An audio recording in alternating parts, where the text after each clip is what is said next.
John Blackburn discusses his approach to designing indoor arenas with equine commentator Maureen VanDerStad. Blackburn arenas focus on promoting a healthy and safe environment in which to train horses while also creating an enjoyable space for trainers. Well, here we are in the arena that's attached to the barn as a connecting link, and this is so they can go from the barn to the arena in inclement weather. And what's nice about this arena is we designed it. A lot of people, this farm actually has an outdoor arena and a covered or enclosed arena. What happens frequently is that a client can't afford both or don't have the land for both, so we'll design an enclosed arena that can become a covered arena. In other words, all the windows you see around the perimeter are basically garage doors, glazed garage doors that lift up. So in the summer or whenever, you can open this up and you can have a panoramic view of the farm. The nice thing about this in terms of its design is that the kick wall is designed to be 6 feet high, or it could be lower, it could be higher depending on the owner and what they want, but it allows the rider to work with the horse in the arena.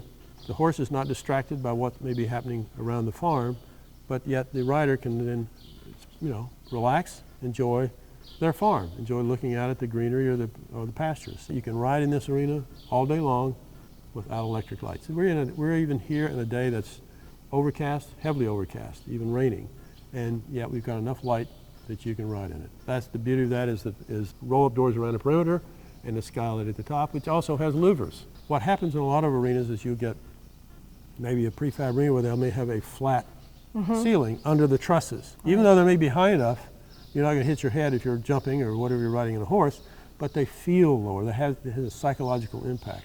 What this does is it's very uplifting and open and a nice space to be in. And so it also, it's a good place to ride, and it's a great place to have parties.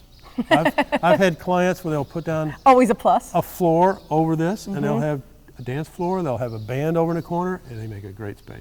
Now, do you find that with having it open, I mean the skylights, but also having windows like this or the ability to open them also adds to using the chimney effect for keeping it comfortable in different kinds of weather? But having the venting at the top and the skylight, it definitely adds to that. Certain areas and certain jurisdictions limit how much light you can get.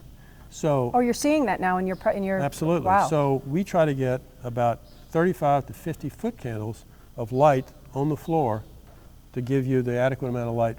So in some jurisdictions, to do that, you may have to lower the light to get it closer, but it also limits the amount of opportunities you have for lighting. So the more natural light you bring into the arena, the less dependence you have on that. You want the light because you want to be able to ride at night.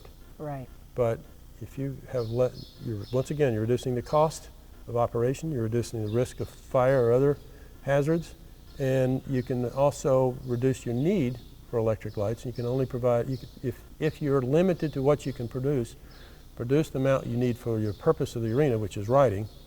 If you have capacity to expand it and get different kinds of sort of, let's call it mood lighting or event lighting, if you are planning to have events in it, then maybe you can do that. But you first have to focus on the riding.